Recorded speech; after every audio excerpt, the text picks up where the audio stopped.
If a healthy man dies in his sleep, with no pre-existing conditions, no signs of depression, no physical struggle, who killed him? That was the question Detective James Granger kept asking himself as he stepped into the small suburban home on a quiet street in Arlington, Virginia, on the gray morning of October 13th, 2023. It had just rained. The air was cold and heavy.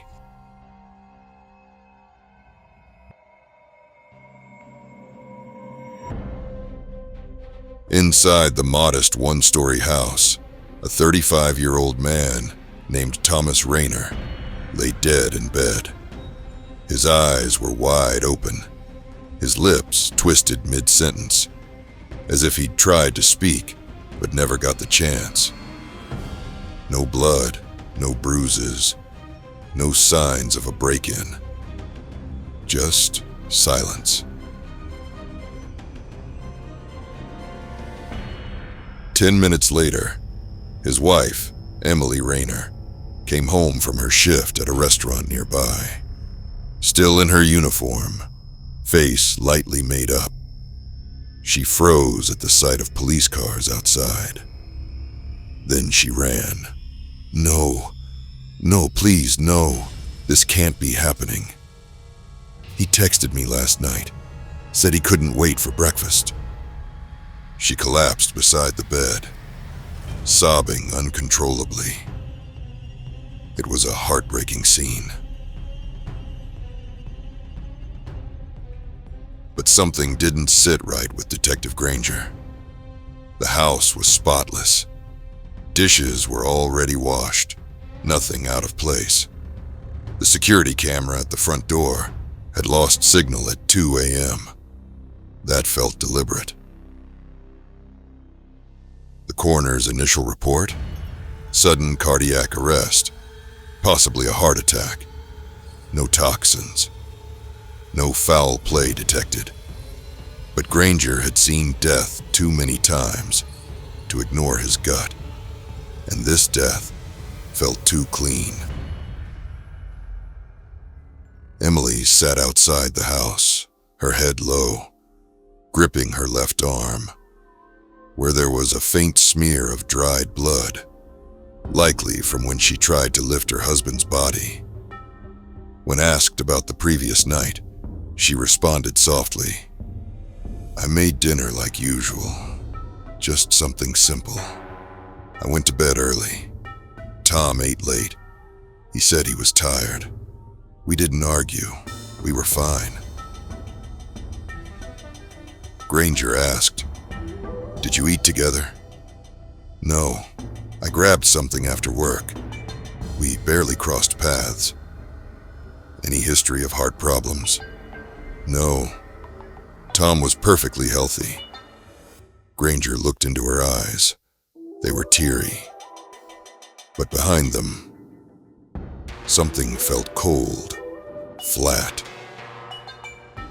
That night, he told his forensic team to collect every single thing from the trash, even the leftover soup, a few leaves of kale, a couple grains of rice.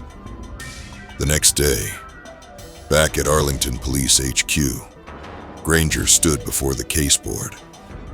On the report was stamped, "Death by natural causes."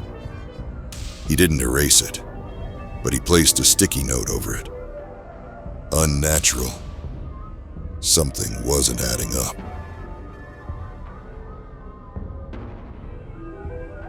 That afternoon, Emily Rayner returned for questioning. She looked composed. Too composed. Granger played her a hospital video from 6 months ago. Thomas's full body checkup. Heart rate perfect. Blood pressure normal. He didn't ask a question. He just stared. She smiled, almost sadly. "I don't understand it either, Detective." Across town, Daniel Rayner, Tom's younger brother, was sitting in a small coffee shop with a laptop, notebook, and several pages of screenshots. Emily's social media, her smile, her eyes, her outfits, especially the tight black dress she wore just 2 days after the funeral. He remembered what his cousin whispered at the wake. She looked distracted, like her mind was somewhere else. Daniel didn't say anything to the cops, but he started digging. He tracked her work hours, her location, her words. And then he found it. Footage from her workplace, where she spoke a little too closely with a man in a white shirt, hands brushing, leaning in, whispering. That man was Nathan Cole, 38, manager of the bistro where Emily worked. No record of marriage. Lived alone in an upscale condo downtown. Granger brought Nathan in. Polished, charming. Claimed he was just Emily's supervisor. I didn't even know her husband. His voice trembled. Meanwhile, Daniel sent a message to a friend with 2 photos. Emily leaving Nathan's building at midnight, and a receipt for a hidden voice recorder he bought online. Attached was a single sentence. They thought no one was watching. Days later, a private investigator delivered an 18-minute clip. Shot from behind the bistro. Nathan and Emily were holding each other, kissing, laughing. Granger received a separate tip from cybercrime. Someone had tried to hack into the condo's camera system. The IP traced back to a basic Wi-Fi setup, non-professional.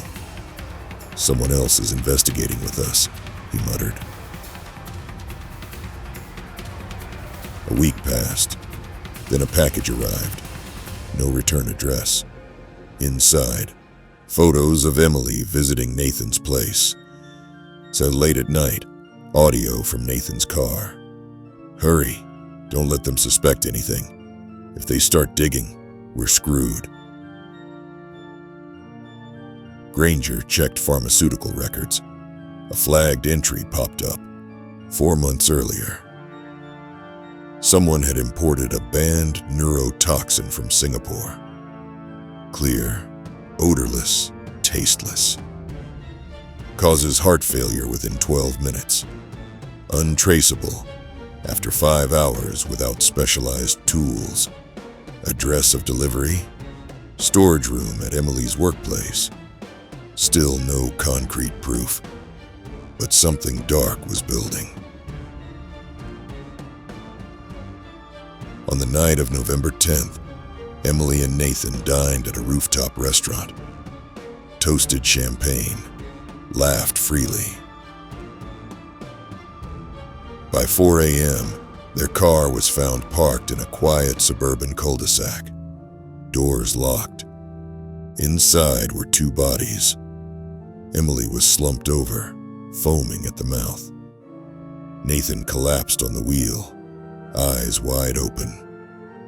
No struggle, no sound, no chance to call for help. Granger arrived and stared at the car. It felt familiar. Too familiar.